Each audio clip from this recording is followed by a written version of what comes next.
केवल ये दिखा रहे थे कि हाँ ये देखो बैरिकेटिंग लगे हैं, ये दिल्ली पुलिस के लगे हैं। जिस दिन सरकार ये रास्ते खोल देगी उसी दिन हम फिर दिल्ली की तरफ को जो है दिल्ली की तरफ को जाएंगे, लेकिन जाएंगे सरकार के अब कह नहीं पाई। ऐसा नहीं होगा कि हम जबरदस्ती इन रास्तों को तोड़ के और दिल्ली की तरफ जाएं। 22 तारीख की डेट डिसाइड कर दी गई है और अगली महापंचायत लखनऊ में ही होगी। योगी अब हमसे डरेंगे, योगी से हम नहीं डर गए। अब इलेक्शन आ रहा है, उन्हें वोट लेनी है हमारी।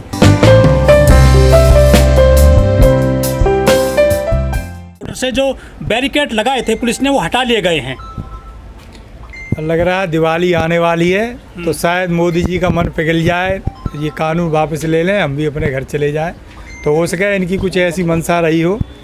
देखो संकेत तो अच्छे दिए इन्होंने, अब आगे और क्या करवाते हैं। लेकिन टिकैत साहब ने तो केवल पर्दे भेजे थे दिवाली को लेकर धुलाई के लिए, उन्होंने कहाँ खाली किए टैंक।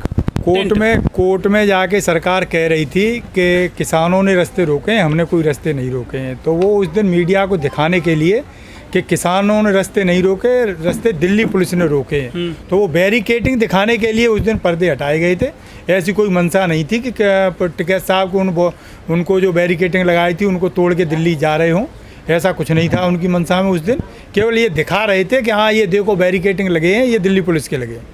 लेकिन सुप्रीम कोर्ट ने भी सुनवाई करी इस पूरे मैटर पे और कहा है कि किसान ही बताएं कि ये हल कैसे होगा, रास्ता कैसे खुलेंगे। किसान अब ये तो कोर्ट को ये सोचना चाहिए जो कि किसान यूँ क्यों बैठे हैं 11 महीने से। वास्तविकता ये है कि सरकार नहीं चाह रही कि इसका कुछ हल निकले, न तो अब तक हल निकल जाता। पिछले फरवरी से तो वो बात ही नहीं कर रहे हैं जो है। तो सरकार की मंशा नहीं है कि इसका हल निकले। सरकार जिस दिन चाहेगी उस दिन किसान बात करने के लिए किसानों को बुला लेगी, किसान जाएंगे तो कुछ न कुछ हल निकलेगा। तो अब देखो सरकार की मंशा कब बनती है कि हल निकालना चाहे वो तो हल निकले उसका। कुछ ऐसी खबरें भी आ रही हैं कि यदि ये पूरी तरह से खुल जाते हैं, बैरिकेड हट जाते हैं, तो किसान दिल्ली जाएगा।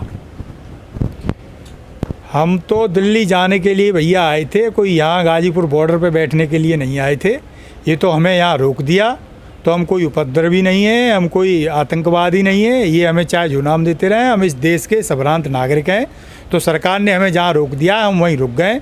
अब जिस दिन सरकार ये रास्ते खोल देगी उसी दिन हम फिर दिल्ली की तरफ को जो है, वो ऐसे नहीं कि दिल्ली में कोई जाके हम उपद्रव फैलाएं या कुछ अव्यवस्था फैलाएं, ऐसा कुछ नहीं है। दिल्ली हमारी भी राजधानी है, तो शांतिपूर्ण तरीके से जो है दिल्ली की तरफ को जाएंगे, लेकिन जाएंगे सरकार के अब कह नहीं पाई। ऐसा नहीं होगा कि हम जबरदस्ती इन रास्तों को तोड़ के और दिल्ली की तरफ जाएं। सर क्या आपको लगता है कि जो ताकत किसानों की नवंबर 2020 में थी वो अभी भी है किसानों के पास? किसान तो बहुत कम हो गए हैं बॉर्डर पे जो आंदोलन चल रहे हैं यहाँ पे। बिल्कुल आपकी बात ठीक है। जो है इस टाइम गांव में फसलों की बुआई का टाइम चल रहा है। आलू वाले लोग आलू बो रहे हैं और जिनकी धान की फसल थी वो धान की फसल तैयार हो गई है, उसकी कटाई चल रही है। तो भैया देश का किसान जो है वैसे ही पहले से इतना मरा पड़ा है कि उस पर पहले से ही इतना कर्जा है। ये तो चाह रहे हैं कि वो सब छोड़ छाड़ के यहीं बैठ जाएं। तो हमें भैया वो अपनी खेती भी तो देखनी है। अब खेती को ऐसे कैसे चौपट करा लें जो है। तो हमारी एक नज़र अब इधर है और एक नज़र गाँव में भी है। तो जहाँ जैसे ज़रूरत है, इधर ज़रूरत पड़ेगी आंदोलन को उठाने की तो आंदोलन को उठा देंगे। और अभी जब फसल काटने की ज़रूरत है और फसल को बोने की ज़रूरत है तो गांव में जाके फसल बो रहे हैं लोग, इसलिए यहाँ कम लोग दिखाई दे रहे हैं आपको जो। लेकिन जो बड़े नेता हैं आंदोलन के, जैसे चढ़ूनी साहब हो गए या योगेंद्र यादव जी हो गए, उनको सस्पेंड कर दिया जाता है तो आंदोलन तो कमज़ोर होता है। ऐसे जो आपके पदाधिकारी निकाल दिए जाएंगे, सस्पेंड कर दिए जाएंगे।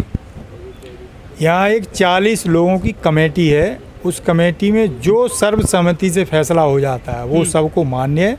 योगेंद्र यादव जी ने अभी पीछे वक्तव्य दिया है कि मैं वहाँ गया था तो वो मेरी अपनी एक निजी राय थी। मैंने किसी संयुक्त किसान मोर्चा के पदाधिकारी से कंसल्ट नहीं किया, किसी से ये इस बात पे सलाह मशवरा नहीं किया कि मुझे वहाँ जाना चाहिए कि नहीं जाना चाहिए। मैं अपनी निजी राय के तहत वहाँ गया था। मेरा मोर्चा ये डिसीजन ले रहा है कि वहाँ जाना आपका गलत था और मुझे कुछ सज़ा दे दी गई है तो मैं उसे सहर्ष स्वीकार कर रहा हूँ। तो उन्होंने इस सज़ा को सहर्ष स्वीकार किया है और कहा है कि अब मैं एक आम कार्यकर्ता की हैसियत से आंदोलन से योगेंद्र यादव जी बाहर नहीं हुए हैं। केवल जो कमेटी है, एक 9 सदस्यीय कमेटी है, एक 40 सदस्यीय, तो उनको केवल कमेटी से वो बाहर हो गए हैं। बाकी एक आम कार्यकर्ता की तरह से आज भी आंदोलन को बल दे रहे हैं और उस पर लगे हुए हैं। लेकिन सर लखीमपुर में हादसा होता है, किसान कुचल दिए जाते हैं, उसके बाद से कुछ ठंडा लग रहा है आंदोलन। नहीं, ये सरकार चाह रही थी, सरकार के मंत्री का बेटा, आप इसमें साजिश की मैं कहूँगा बू नहीं आ रही, ये पूरी साजिश ही थी। जब एक मंत्री का बेटा लोगों पे कार चढ़ा देता है तो आप जान लीजिए ये तो सरकार चाह रही थी कि हमें इस आंदोलन को उग्र कर दें। लेकिन यहाँ तो किसानों ने धैर्य का और सूझबूझ का परिचय दिया कि इस आंदोलन को उग्र नहीं होने दिया। ये तो चाह रहे हैं कि किसी तरीके से आंदोलन उग्र हो जाए और बस हमें एक बहाना मिल जाए, आंदोलन को तोड़ दें हम जो है। लेकिन सर, जो किसानों ने बड़े जोर शोर से कहा था कि सस्पेंड किया जाना चाहिए गृह राज्य मंत्री को, इसके अलावा जो दूसरा मामला प्रकाश में आ गया था कि 26 तारीख को हम पंचायत करेंगे लखनऊ में, वो भी आप नहीं कर पाए। क्या किसान पीछे हट रहे हैं इन बातों से? किसान पीछे नहीं हट रहे हैं। 26 तारीख वाली मीटिंग आप कह रहे हैं, बिल्कुल सही बात है, अनाउंस किया गया था, लेकिन 26 तारीख वाली मीटिंग करने के लिए व्यवस्थाएं नहीं हो पाई, टाइम कम था, इसलिए शॉर्ट टर्म में व्यवस्था नहीं हो पाई। अगली 22 तारीख की डेट डिसाइड कर दी गई है और अगली महापंचायत लखनऊ में ही होगी। तो ऐसा नहीं है कि आप जो डर गए आप लोग, योगी अब हमसे डरेंगे, योगी से हम नहीं डर गए। अब इलेक्शन आ रहा है, उन्हें वोट लेनी है हमारी। तुम्हारी वोट चाहिए नहीं, मना कर दिया उन्होंने। भाई लाला 65% इस देश में आज भी किसान हैं। ये फैक्ट्री नहीं है कहीं जहाँ से 200 किसान कैसे ठेका ले लें सबका? 200 किसान नहीं है, जो ये यहाँ बैठा है वो एक गांव का ठेकेदार नहीं है, वो पूरे क्षेत्र का ठेकेदार है।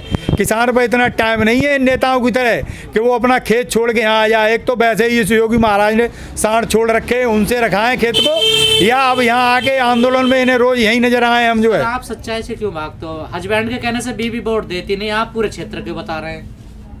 भैया यहाँ आप ये जान लो, यहाँ जो भी बैठा है, जो किसान यहाँ बैठा है वो अपने गांव का नहीं, वो पूरे क्षेत्र का प्रतिनिधित्व कर रहा है। वो ऐसे नहीं बैठा कि वो खाली बस आप उसको ऐसे ही नकार दें। ये जो सच्चे किसान हैं, जिनमें मतलब एक तो किसान वो हैं कि इनकम टैक्स में कुछ फ़ायदा लेने के लिए अपने आप को किसान बन जा रहे हैं, तो वो वाले तो किसान यहाँ बैठे नहीं हैं। यहाँ जो गाँव देहात के किसान हैं वही किसान बैठे हैं। मोदी जी तो पूरे देश के मालिक हो रहे हैं, गरीब गुरु के सबके। मोदी जी को मालिक तो हमने ही बनाया है। मोदी जी ने कहीं वहाँ अडानी की फैक्ट्री में वोट ना छपवा लिए थे, वोट सब हम सब ने ही उनको दिए थे और हम सबको यहाँ बिठा रखा है। तो अब पता बिल्कुल दिया था जी, क्यों ना दिया था, बिल्कुल दिया था। तो यादवों ने भी बीजेपी को वोट दे दिया? अरे यादवों ने क्यों नहीं वोट दे दिया भाई बीजेपी को? यादवों ने वोट नहीं दे दिया होता तो ये यूपी में कैसे सरकार में आ जाते? खूब दिया है लोगों ने वोट। लेकिन सर 3 महीने बाद 2022 आ जाएगी और किसानों की आय दोगुना हो जाएगी, ऐसा कहना है मोदी सरकार का।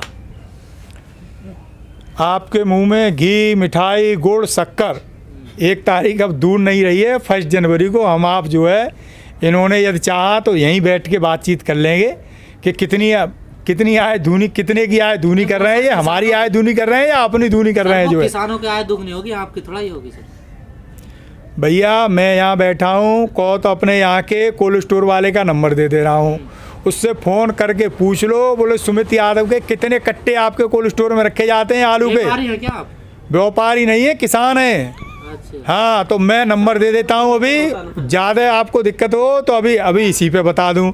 तो मेरे यहाँ का जो कोल्ड स्टोर मालिक है उससे फ़ोन करके आप अभी इत्तला कर लो जो सुमित यादव के कितने कट्टे तो बिक गए, कितने और रह रहे हैं। और ज़्यादा दिक्कत हो रही तो गांव के 4-6 लोगों के नंबर दे देता हूं, उनसे पूछ लो, बोले ये सुमित यादव यहाँ कोई व्यापारी है या इस गांव का रहने वाला है कि किसान है जो है। सर जनवरी आ रही है दूसरी, और जनवरी के बाद से किसानों को वार्ता के लिए नहीं बुलाया सरकार ने, क्या हल्के पड़ गए हैं किसान या आपको किसान नहीं मान रही है सरकार?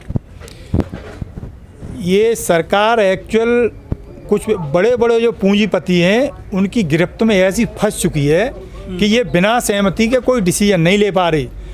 आप ये जान लीजिए, जो ये मोदी सरकार नाम से प्रचार होता है तो ये मोदी नहीं है, ये जो बड़ी बड़ी कंपनी है ये उनके प्रतिनिधि बन गए हैं। तो अब जब वो कंपनी कह देंगी इनको वापस ले लो, तब ये बिल तभी वापस होंगे। मोदी जी के भी बस में अब कुछ रहा नहीं है।